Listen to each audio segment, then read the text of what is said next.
Chu Feng surveyed the grand hall, his gaze sweeping over the assembled Chu family. At the head of the room sat the Chu family elders, though they were technically mere servants. Despite their lower status, their arrogance was palpable. They bore the title of elder with a pride that bordered on defiance, often daring to challenge Chu Zhongguang's very will. His attention shifted to the first wife and her son. Both exuded a chilling arrogance, looking down on everyone with blatant disdain. They were the type to openly contradict Chu Zhongguang's decisions, a trait that only served to make them more detestable in Chu Zhongguang's eyes. Nearby, the second wife stood with a calculated poise. She was ruthless and scheming, her eyes constantly fixed on the position of heir for her son. However, her son lacked her subtlety, his clumsiness was poorly hidden, making his ambitions seem almost pathetic. In contrast, the third wife appeared to be the smartest of the group. On the surface, she remained peaceful, avoiding conflict and competition. Yet, it was this very facade that had earned her Chu Zhongguang's favor. Her son, Chu Shang, the fourth son of the family, was clearly the patriarch's favorite as well. Then there was Chu Zhongguang himself, the strangest of them all. Though he constantly insisted that he was choosing an heir, he acted with a bizarre indifference, appearing as though he didn't care about the outcome at all. I disagree, a voice cut through the air. My Chu family is a martial family. The heir to the family head must naturally rely on strength. Chu Ili, don't you agree? Chu Yao watched the proceedings with a cold, calculating eye. As long as he disagrees, it will be 2 against 2, she thought. Even if Chu Zhongguang favors Chu Shang, he can't be too blatant about it. The tension in the hall reached a boiling point as Chu Xiu stepped forward, his expression unreadable. He offered a respectful cupped fist salute, his voice calm yet firm. Father naturally has his reasons for doing this, he stated, referring to the selection of Chu Shang. This child has no objections. Shock rippled through the room. Chu Yao stared at him, her eyes wide with disbelief. He actually dares to defy me, she thought, her anger simmering beneath the surface. Just moments ago, she had been confident in her control, reflecting on how she had ordered people killed in the past. Yet here he was, standing his ground. Chu Xiu, eldest brother snapped, his voice trembling with suppressed rage. Do you actually know what you are saying? I will give you one more chance. Dare you say it again? Chu Feng didn't flinch. He turned his gaze toward the eldest brother, his tone dripping with sharp irony. Big brother, could it be wrong for me to listen to father's words? He let the question hang in the air before twisting the knife. You aren't the family head yet you manage things so boldly. If you really became family head, wouldn't the rest of us have to beg for food? You, the eldest brother bristled, his face contorting in fury as the elders and family members looked on. Before the argument could escalate further, Chu Zhongguang's authoritative voice cut through the chaos. Enough. I'm not dead yet. This matter is settled, no one is allowed to argue anymore. Chu Xiu bowed slightly, but he wasn't finished. Since father has set the rules, he began, his posture relaxed but his intent clear, shouldn't you share some of the family business with me as well? He gestured toward the room, his eyes meeting his father's. The Nanwan mining area I'm in charge of is only so big, there is no way to improve at all. You can't favor one and discriminate against the other too much, right? Chu Zhongguang narrowed his eyes, studying his son with newfound interest. This child has actually developed ambition, he noted internally. Across the hall, the wives exchanged startled looks, the realization dawning on them, Chu Feng also wanted to vie for the position of family head. The silence was broken by Chief Steward Lu, who stepped forward with a condescending air. The mining area is also part of the family business, second young master, he said, his voice laced with a warning. Don't push your luck, all right? The tension in the hall snapped like a dry twig. Chu Xiu stood with a calm, almost icy composure, his gaze fixed on the man before him. Steward Lu, come here for a moment, called out, his voice deceptively steady. I have something to say to you. The steward approached, his posture stiff with a blend of arrogance and hesitation. He didn't bother with the deference usually afforded to a master. If the second young master has something to say, just say it directly, Lu retorted, his eyes narrowed. Are you afraid I'm too far away to hear? He didn't have to wait long for his answer. In a blur of motion that defied the steward's expectations, Chu Xiu lunged. Before the man could even register the threat, a heavy blow connected with his midsection. A guttural "UGH" escaped Lu as the force of the strike folded him like paper. He crashed into the floor, his eyes rolling back into his head, consciousness fleeing before he even settled against the wood. But Chu Xiu wasn't finished. With a cold efficiency, he brought his heel down, pinning the unconscious man to the floor as the onlookers gasped in collective shock. The room fell into a stunned silence. Several people watched with wide eyes and trembling hands, their faces pale as they witnessed the sudden eruption of violence. How can he be Chu Xiu? One whispered, unable to reconcile this ruthless figure with the person they thought they knew. The heavy silence was shattered by a thunderous slam as a table groaned under the weight of a furious hand. Chu Xiu's father stood, his face contorted with rage. Enough. Chu Xiu, who do you think you are? He roared. Striking someone in public, do you have any respect for me, your father?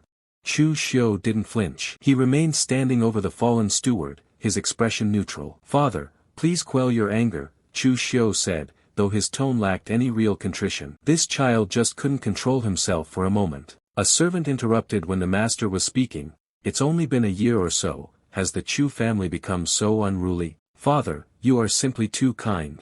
The tension in the grand hall was thick enough to stifle a breath. Chu Xiu stood tall, his gaze cold as he looked down at the crumpled form of the steward on the floor. If a piece of trash like you were in the Nanshan mining area, Chu Xiu's voice cut through the silence like a blade, I would have had you thrown out to be lit as a sky lantern long ago. He turned his attention toward the elevated seat where the family head sat. Father is benevolent, but I, Chu Xiu, am not so easy to talk to. The family head watched him, his expression unreadable behind a trimmed beard. Internally, he sighed. The steward, though a relative of the first wife, was still just a servant, but Chu Xiu's blatant disregard for decorum was problematic. It seemed that while he had been in seclusion, these subordinates had become remarkably outrageous. Forget it, the family head finally spoke, his voice booming through the chamber. Remember this next time, this is the Chu family, not the Nanshan mining area. He leveled a stern look at his son. I fine you 3 months of your monthly allowance to pay for Steward Luo's medical recovery. Chu Xiu offered a shallow, respectful bow, though his eyes remained sharp. This child obeys the order. However, father, surely you can't let me keep guarding just the Nanshan mining area as my business. He straightened, a challenging glint in his eyes. Otherwise, what is the significance of calling me, the heir to the family head, back here? The family head stroked his chin, lost in thought. While he had no desire to lecture Chu Xiu too harshly, lest he undermine his own heir's position, he couldn't allow the boy to be too excessive in front of the clan. Beside him, the first wife's face contorted with indignation. Master, are we just letting this matter go? She hissed, her voice trembling with suppressed rage. Chu Xiu committed violence in public. He simply has no respect for you. The family head didn't even look at her. What else do you want me to do? Make him pay with his life? I said, this matter is settled. He turned back to Chu Xiu, his decision made. Wait until the trade caravan heading to the Yen Kingdom returns. Chu Xiu will take over it. Much thanks, father, Chu Xiu replied, bowing deeply this time, a cold smirk playing at the corners of his mouth. As he walked away, he couldn't help but feel a flicker of disdain for the woman and her son. Internally, his thoughts were biting.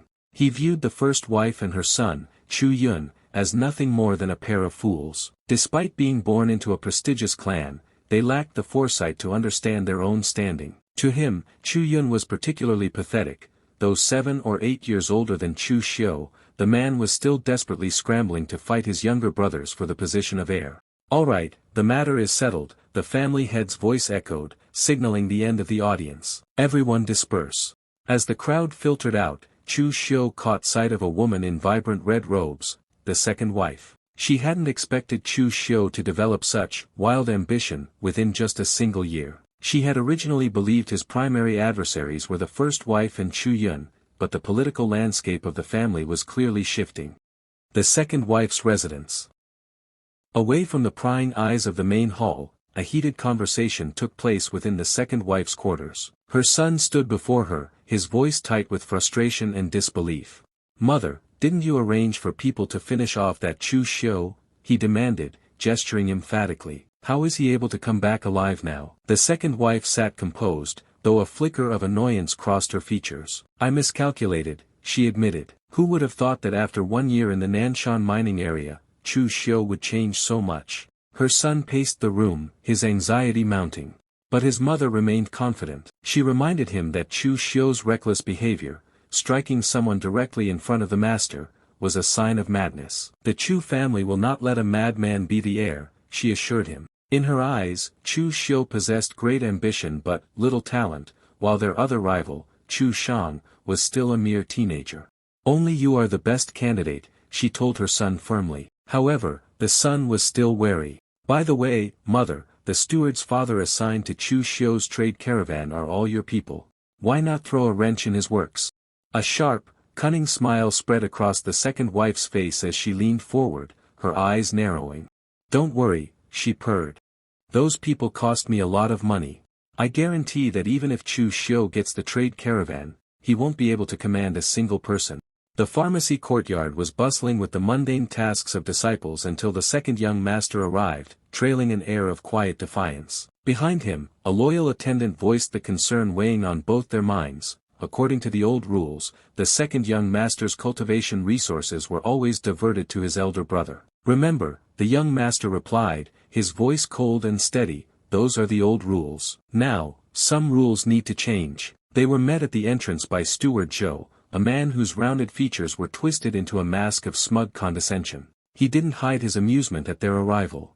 To Zhou, the second young master was a guest who had lost his way. The pharmacy was no place for someone whose share had already been signed away. Is the second young master making fun of me? Zhou sneered, his eyes narrowing. Your cultivation resources have always been collected by the eldest young master. Why are you asking me for them? The second young master didn't flinch. He stepped into the steward's space, his gaze piercing. Then why did you give my cultivation resources to the eldest young master? Did I say so, or did father give the word? Steward Zhou let out a dismissive huff, turning his head as if the conversation were beneath him. He told the young master that if he were dissatisfied, he should take it up with his brother directly. He ended with a stinging jab, mocking the young master for trying to vent his anger on a mere steward. A dangerous glint, a flash of crimson intent, ignited in the second young master's eyes. Very good, he whispered. Before Zhou could register the shift in the atmosphere, a blur of motion cut through the air. A sharp, resounding crack echoed across the courtyard as a powerful slap sent the steward spiraling toward the ground. Zhou clutched his swollen face, gasping in pure shock. He looked up, not at the young master, but at the man who had delivered the blow on his master's behalf. Audacious, the attendant barked, pointing a finger at the fallen man. You dare speak to the second young master like that? Is there no respect for seniority anymore? Steward Zhou could only stutter in disbelief, his authority shattered in a single, violent instant. Before Steward Zhou could utter another word of protest, a sharp command cut him off. Shut up, there is no place for you to speak here. The chief steward stepped forward, his expression severe as he silenced his subordinate. Turning to the second young master with a respectful bow, the chief steward's demeanor shifted entirely. My subordinate was senseless, he pleaded, his voice laced with practiced humility. Second young master, please forgive him. The cultivation resources are all stored here, not a bit missing. Seeking to further appease the young man, he added that he had also prepared a bottle of excellent blood condensation pills to be delivered immediately. The second young master accepted the peace offering with a cold, singular warning, let this not happen again. With that, he and his attendant turned their backs on the pharmacy, their footsteps echoing as they departed. The chief steward watched them go, letting out a heavy sigh of relief once they were out of sight. Phew, finally gone. Behind him, Steward Zhou nursed his bruised face, his confusion turning to resentment. Chief Steward, why did you hit me just now? And you were so polite to that Chu Su. The chief steward's eyes remained fixed on the gateway where the young master had vanished. That was for your own good, he countered. Otherwise, you would have been in big trouble. He revealed the source of his caution, a rumor that Chu Su had recently beaten another high-ranking servant, Chief Steward Lu, half to death. Remember, from now on, be even more polite to the second young master than the other young masters, the chief steward warned, his voice dropped to a low, serious tone. He is not the same second young master he once was.